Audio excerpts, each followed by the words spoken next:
سلام دوستای عزیزم، امیدواریم که هر جا که هستید حالتون خوب و عالی باشه. ما توی شهر شیرازیم و توی این ویدیو اومدیم به باغ ارم که یکی از مکانهای بسیار دیدنی شیراز هست. میخوایم هم اینجا رو ببینیم، هم بعد باغ ارم بریم به باغ جهان نما و اون مکان دیدنی هم با هم دیگه ببینیم و یه توضیحاتی هم بهتون بدیم.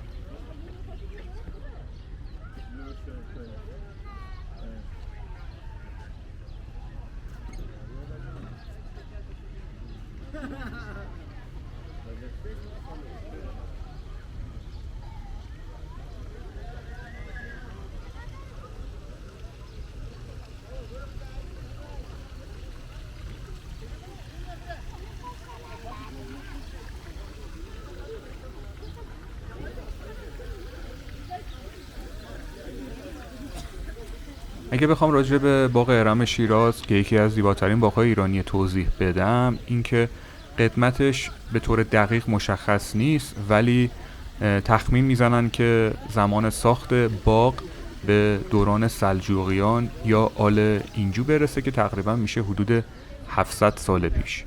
بنایی هم که دارید میبینید در زمان فتلیشای قاجار ساخته شده، یه چیزی حدود 200 تا 250 سال پیش توسط حاج محمد حسن که یکی از معماران معروف اون زمان بوده.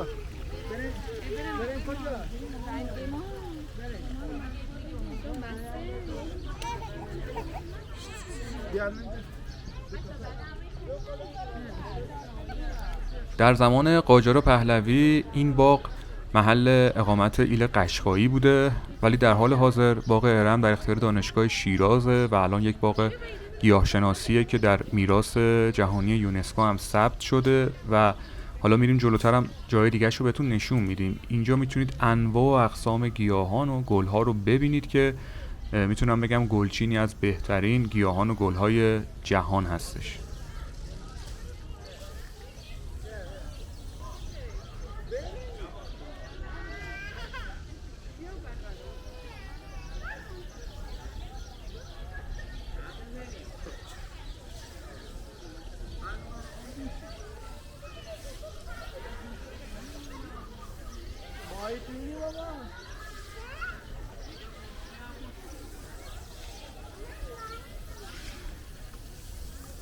این عمارتی هم که دارید میبینید در زمان قاجار ساخته شده، بهتون گفتم، ولی سبک معماریش به سبک معماری زندیه خیلی نزدیک هستش و از طبقات زیرین یا همون زیرزمینش هم برای استراحت تو روزهای گرم تابستون استفاده میکردن و طبقات بالایی هم یه ستونهایی داره که از تخت جمشید الهام گرفتن و شبیه به اون ساختن.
این فروشگاه هم که صنایع دستی شیراز رو میفروشه، مثل این که میبینید مثلا چند تا از مکان دیدنی شیرازه، مثل دروازه قرآن و ارگ کریم خان و که اومدید اینجا میتونید اینا رو به عنوان یادگار بخرید.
راجع به قیمت بلیت هم بهتون بگم که برای ایرانی ها قیمت بلیت برای هر نفر 10,000 تومنه و برای توریست های خارجی نفری 100,000 تومنه که اگه بخوام حالا با دلار 50,000 تومانی هم حساب کنیم میشه تقریبا $2.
خب دوستای عزیزم، امیدوارم که از باغ ارم شیراز خوشتون اومده باشه و لذت برده باشید. ما بریم به باغ جهان نما و اون باغ زیبای ایرانی هم بهتون نشون بدیم.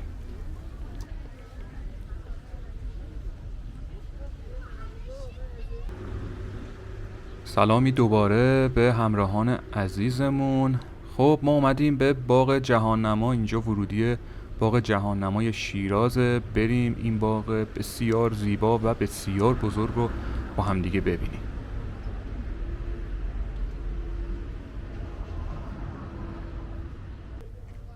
همین اول بهتون بگم که قیمت بلیت اینجا نفری 10,000 تومنه برای گردشگران ایرانی مثل باغ ارم و نفری هم 100,000 تومن برای توریستای خارجی که همیشه همون نزدیک به $2. راجع به باغ جهان نما بهتون بگم که این باغ در کنار باغ ارم که دیدید و باغ دلگشا 3 از معروفترین باغ‌های شیراز و ایرانه که در زمان آل مظفر و آل اینجو ساخته شده حدود 700 سال پیش و در اون زمان هم در اوج آبادانی بوده. باغ جهان نما قدیمی ترین باغ شیراز به حساب میاد و یکی از بزرگترین باغ‌های شیراز هم هستش.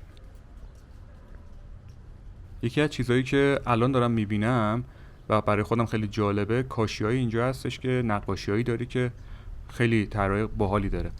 الان بهتون نشون بدم. ببینید این کاشی‌ها رو میگم که طراحی قشنگی داره. من حقیقتا خودم ندیدم مثل اینو، یا الان به خاطر نمیارم که نمونه این کاشی‌ها رو روی زمین جای دیگه دیده باشم و تقریبا هر چند تا قدم که میریم این نقاشی‌ها رو میبینید که خیلی هاشم متفاوته.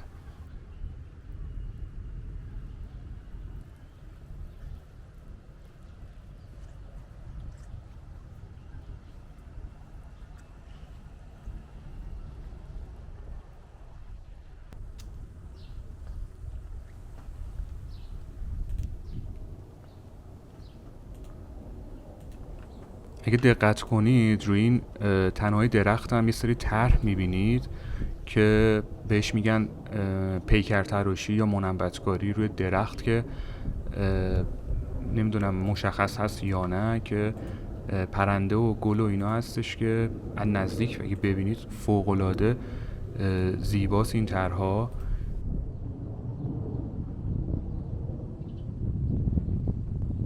اینجا هم نوشته که توسط آقای حمید عمادی این طرح‌ها انجام شده که فوق‌العاده قشنگ کرده باغو. مثلا این نگاه کنید طرح یک کبوتر یا گنجشک است. اینجا هم که الان دارید میبینید این عمارت در زمان کریم خان زند به دستور کریم خان زند ساخته شده و در اون زمان محل استراحت مهمانان کریم خان بوده.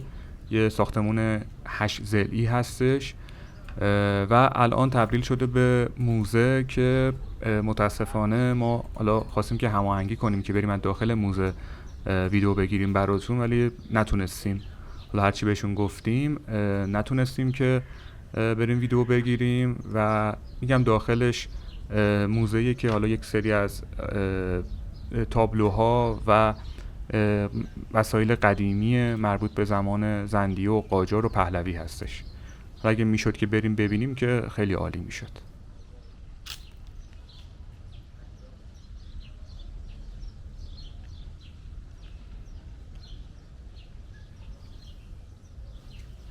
این قسمت هم کلی درخت نارنج هستش که اگر نیمه اول اردیبهشت اینجا بیان قشنگ بوی بهار نارنج اینجا میپیچه و فوق العاده است.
دوستای عزیزم خیلی ممنونیم که این ویدیو رو دیدید. امیدواریم که هم از باغ ارم و هم از باغ جهان نما لذت برده باشید. حتما نظرتون رو به ما تو قسمت کامنت ها بگید. براتون مثل همیشه آرزوی شادی و موفقیت داریم. مواظب خودتونم باشید. تا ویدیو بعدی، خداحافظ.